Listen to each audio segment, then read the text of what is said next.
con el mismo dibujito que estábamos trabajando.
¿Ya se ve? Se ve, ¿no? Pero lo he levantado como foto un ratingo. Lo voy a bajar esto.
Bien.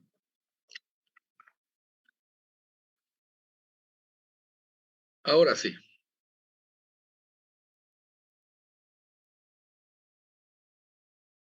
Pero no me aparece la foto que le había subido yo. A ver un momento, por favor, ¿ya?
Bien, estamos ya.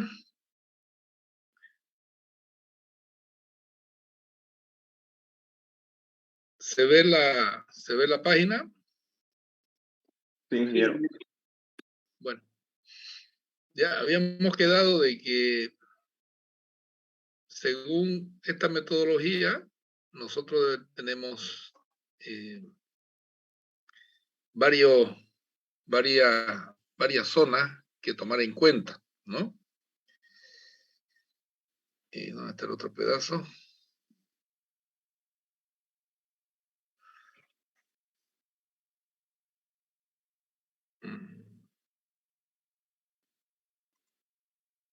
Y aquí tenemos la gráfica, ¿no? Donde se había denominado zona 1 a la parte del núcleo central.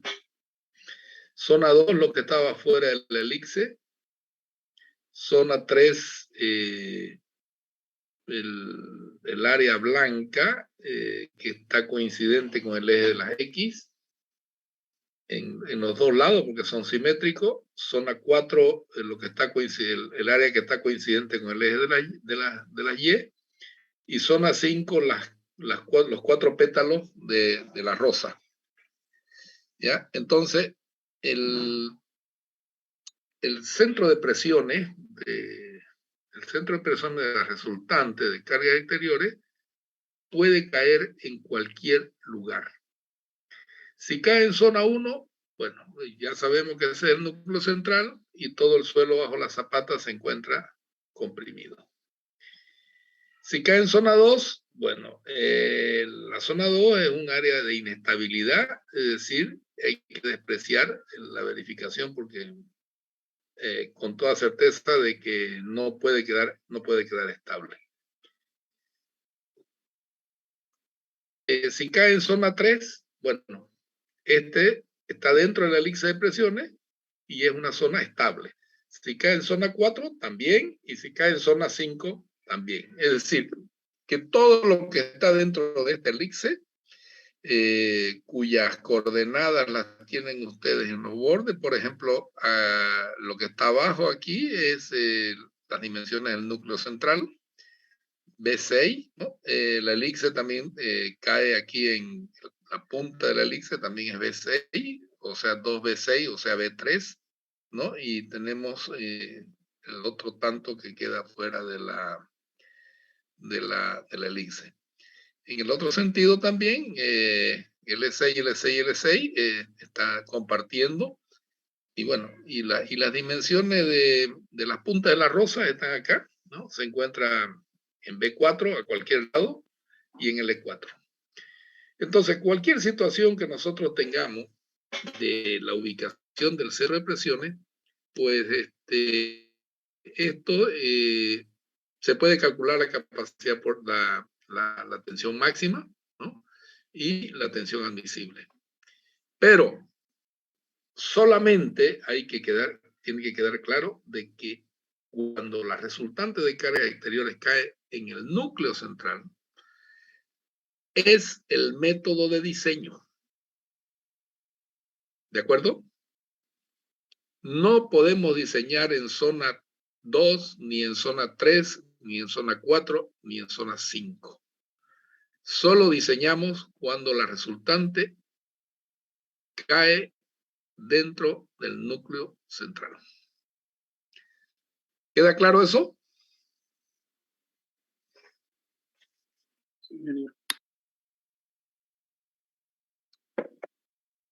Cuando entramos en un tema de verificación, por algún motivo,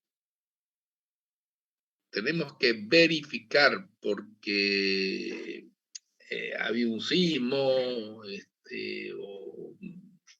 estructuralmente la edificación ha tenido alguna falla, sí nosotros podemos determinar en qué zona se encuentra la resultante de cargas exteriores. ¿Ya? Y podemos determinar en qué estado se encuentra de acuerdo a la capacidad portante última. ¿Ya? Es por ello de que cuando la resultante de cargas exteriores cae en zona 3, 4 o 5, ahí todos los días podemos determinar la capacidad de carga última y determinar la línea neutra por donde está pasando.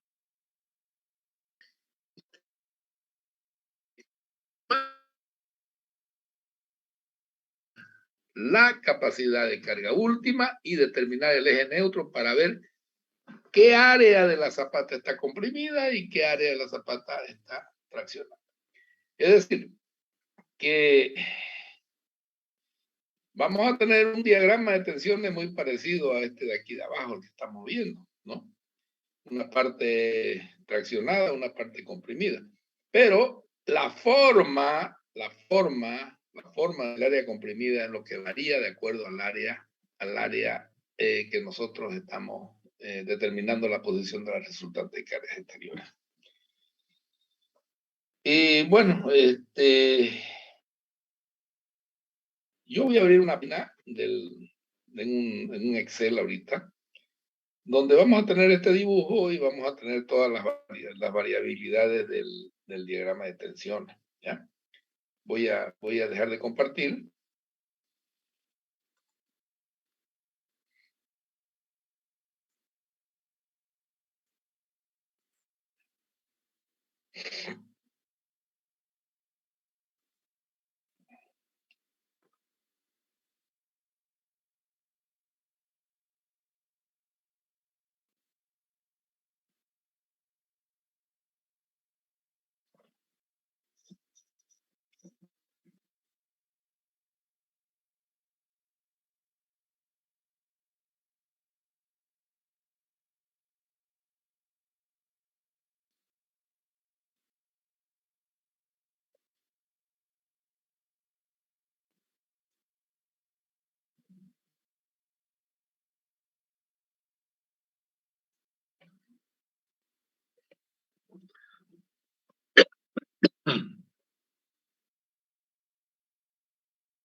¿Están viendo una planilla de Excel? ¿Sí? Ingeniero, se ve. Muy bien. Yo me voy a ir a la parte que nos interesa sobre el tema del núcleo central y todas esas cosas.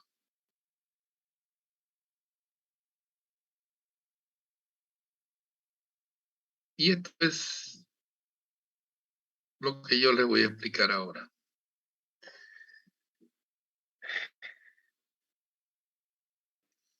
Aquí tenemos la zona 2 no la menciono porque ya sabemos de que esa zona es prohibitiva cuando cae la resultante de cargas exteriores. Pero sí vamos a ver la zona 1 que es, la zona 1 es cuando el centro de presiones cae dentro del núcleo central. Y vemos de que toda la zona churada de aquí es compresión total en el suelo de la zapata. Y el eje neutro puede pasar tangente o exterior a la zapata, ¿ya? Siempre el eje neutro se va alejando. Conforme va siendo muy pequeña la excentricidad, este eje neutro se va elevando, se va alejando de la base, ¿ya? Conforme el eje neutro va creciendo, va a crecer hasta un punto en que va a ser tangente, ¿no? Pero el centro de presiones se va a quedar siempre dentro del núcleo central.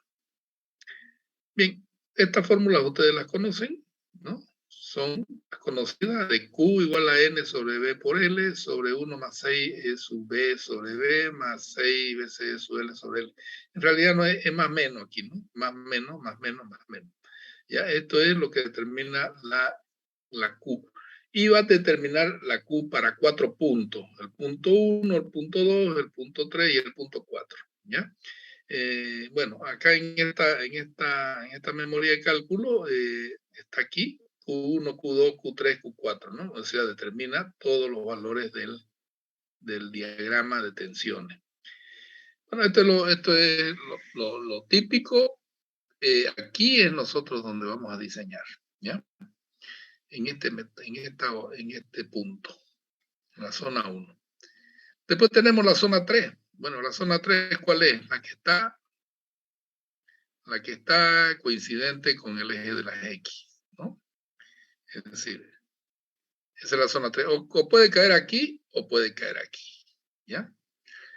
Cuando, y se define de la siguiente manera. Cuando la resultante de cargas exteriores cae en zona 3, ¿ya? El diagrama de tensiones tiene 4 lados, ¿ya? Y la tensión admisible queda definida, o la máxima tensión admisible queda definida por el valor Q igual a 12 veces N es la carga resultante, cae en zona 3, sobre L por tangente de alfa, por L más 2S sobre L cuadrado más 2S cuadrado. Siendo S el valor de L sobre 12 por L sobre su L más la raíz cuadrada de L cuadrado sobre su L al cuadrado menos 12. ¿Ya? Es decir, y la tangente de alfa, que es el ángulo que forma la tangente de alfa, el ángulo que forma la línea neutra con la vertical.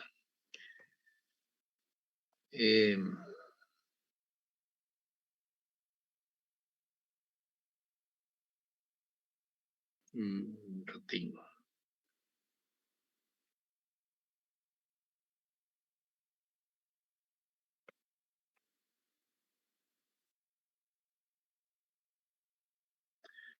Bien. Entonces decimos que el diagrama cuando cae en zona 3, el diagrama de tensiones tiene 4 lados. A ver, contémoslo.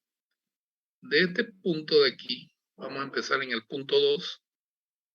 1, 2, 3 y 4. ¿Ok? Entonces, ¿quién es ese? Esa es la distancia desde el baricentro de la zapata hasta donde el eje neutro corta con la vertical. Este es el valor de ¿ya? Y el valor de la tangente de alfa es, bueno, el ángulo que forma el eje con la vertical. Veamos ahora, todos son datos. Mire, L lo conocen ustedes, su L lo conocen, o sea, la excentricidad en el lado L, ¿no? Que es esta de acá. L cuadrado lo conocen, su L cuadrado lo conocen, o sea, ese es un valor ya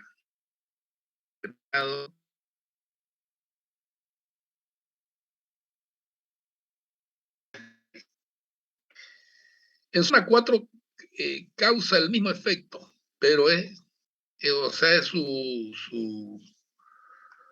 su frente, es decir, ¿cómo podemos decir?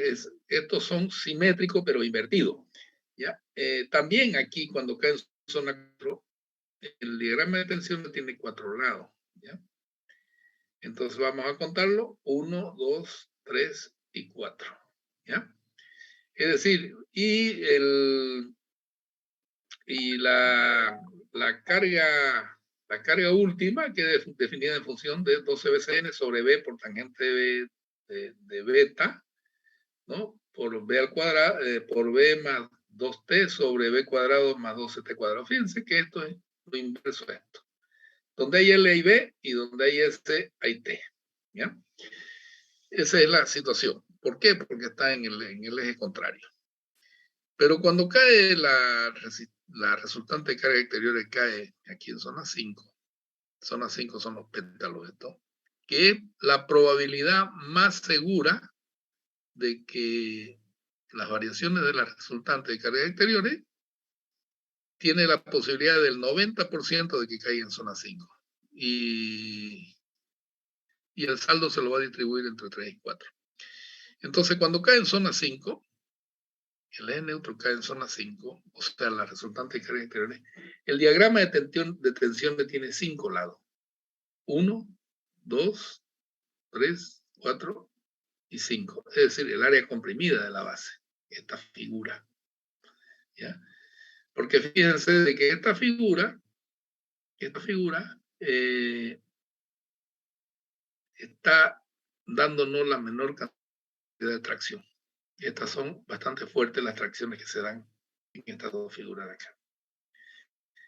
Por lo tanto, aquí vamos a tener los valores de corte de la resultante de cargas exteriores, donde corta. Fíjense que también esto es lo mismo, exactamente lo mismo. Este valorcito de aquí del eje del centro, de aquí del centro de la zapata hacia afuera, es el valor de T, es este mismo de acá. Y este valor de S también es este de acá. ¿Ya? Este valor de S viene a ser este mismo. Porque mire, tiene punta acá y tiene punta acá. Tiene punta acá y tiene punta acá. Quiere decir que estos valores son T y S. ¿Ya? Y con T y S nosotros podemos encontrar cualquier cosa. Entonces, en la zona 5, nosotros podemos determinar la posición de la línea neutra en función de los valores de T y de los valores de S.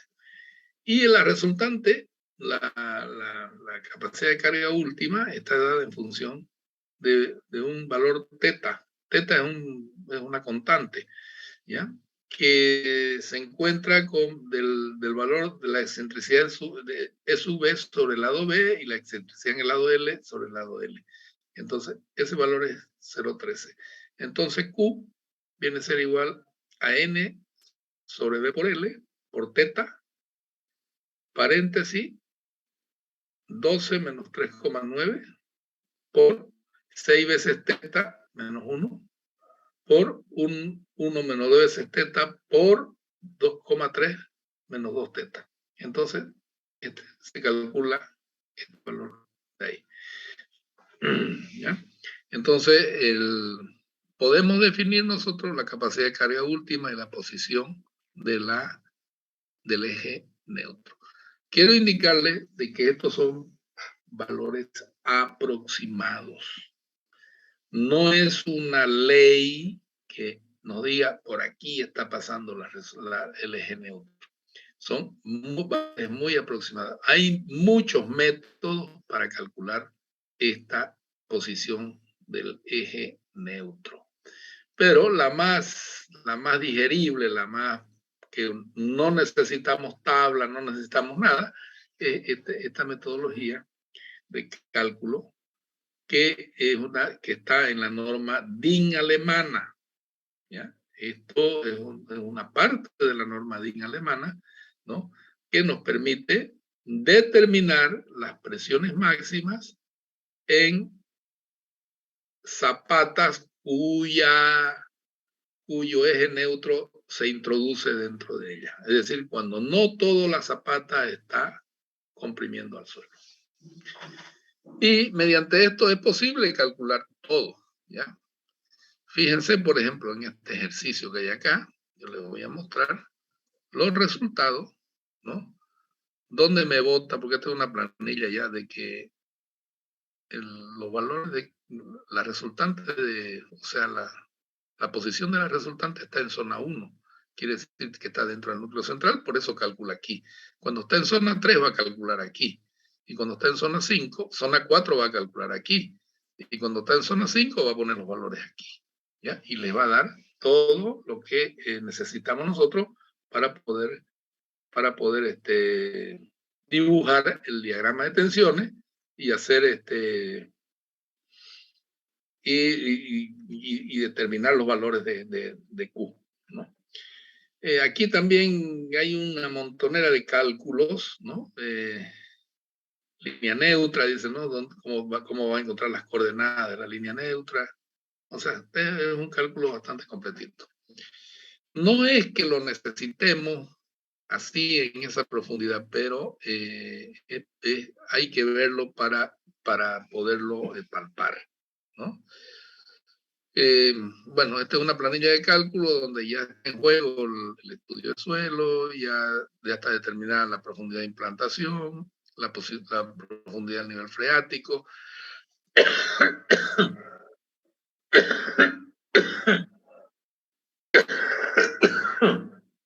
Es decir, que vamos a poder determinar cualquier situación en función de esta metodología de cálculo. ¿Y cuál es lo más engorroso aquí?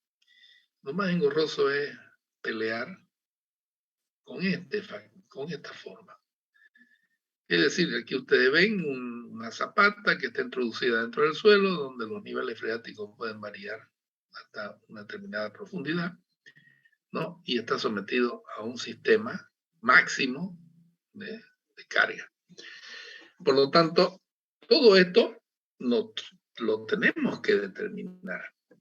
Lo tenemos que determinar porque todas esas situaciones están afectando a nuestro cálculo. Ahora, y ustedes dirán, y cuando nosotros nos encontramos en zona 3, es decir, aquí, ¿qué valores del ancho mínimo de la base voy a poner en la fórmula? ¿No? ¿Será este de aquí o será este de aquí? ¿O qué valores son los que tengo que utilizar para poder determinar este cubo? ¿No? Fíjense que aquí tenemos B. Bueno, si dice aquí B, van a utilizar B, ¿ya? El ancho. Fíjense que ella va a calcular en función de esta área. O sea, esta capacidad portante, ¿no? La va a determinar en función de esta área. Hay otras metodologías, ¿no? Hay otra metodología. Un momentito, por favor, ya.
Bien.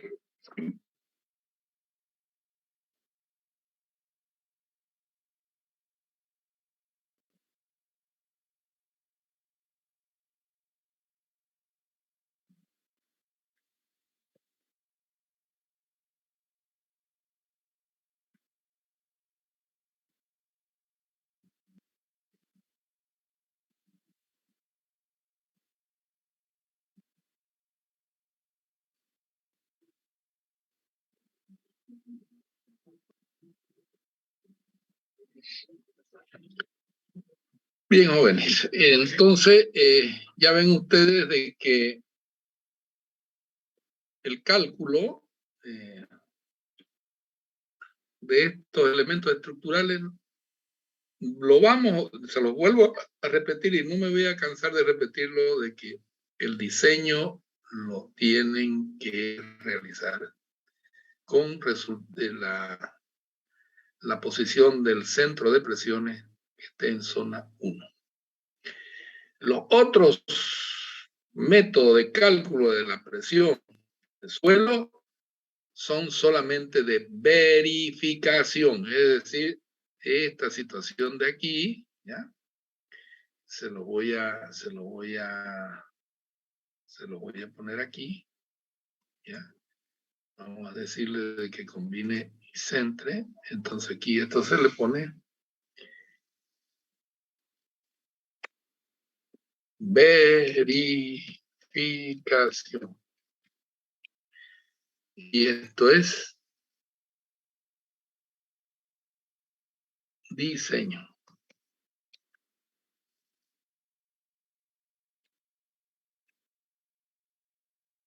¿Ok? Entonces, esto es para diseño y estos 3 métodos es para verificar en qué estado se encuentra una estructura que ha sufrido algún percance. ¿Ya? O a ustedes también lo llaman y le dicen, mire, desconfiamos de que las fundaciones estas que nos han hecho, nos han calculado, entonces ustedes determinan la posición del eje neutro y dicen, sí, esta es una estructura que se ha diseñado en zona de verificación, por lo tanto no corresponde a un buen diseño. ¿Ya? ¿Por qué? Porque tenemos una zapata que está trabajando en tracción y está trabajando en compresión. Fácil. No hay mucho que darle vuelta, ¿no? Entonces, y puede tener asentamiento, puede tener una cosa, la otra, y ya uno tiene que hacer el informe sobre la verificación del cálculo. ¿Por qué no los pintan así de esta manera? ¿Por qué no los pintan? ¿Por qué no nos dicen aquí se calcula aquí y aquí? No, porque también necesitamos nosotros, ante cualquier eventualidad que se pueda dar, de cumplir con las verificaciones de ley, ¿no? Bueno, esto es, digamos, lo referente al núcleo central, ¿no? Y a la elipse de presiones para el cálculo de verificaciones. El tema, por ejemplo, de cuánto vale, bueno, ya lo tienen ustedes, cómo se calcula la capacidad de carga última, lo tienen, ¿no? Es decir, que todo esto es un mecanismo que empieza desde que nosotros hacemos el estudio de suelo, ¿ya? Y vamos pensando qué tipo de fundación. Bueno, esto corresponde a fundaciones superficiales y punto aparte, ¿ya? Entonces, yo voy a salirme de esta página.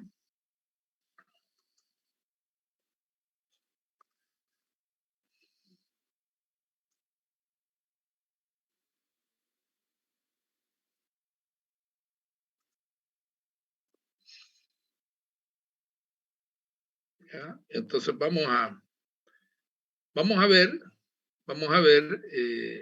un tema muy importante para ustedes porque todo está de acuerdo a los alcances tecnológicos que se nos presentan, ¿ya?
¿Ustedes están viendo?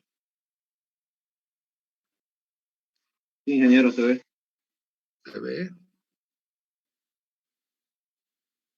¿Qué ven? ¿Mm? Una zapata. Una zapata.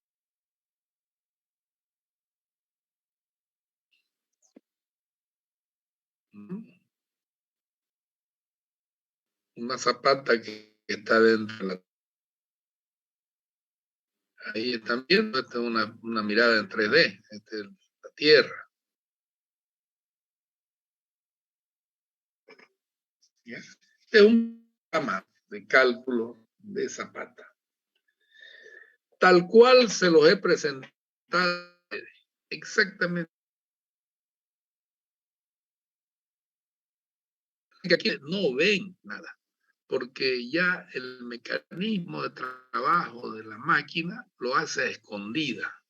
Entonces, ustedes no pueden usar esto si no saben cómo funciona el negocio. ¿Ya? Si, miren, aquí por ejemplo yo tengo el proyecto, ¿no?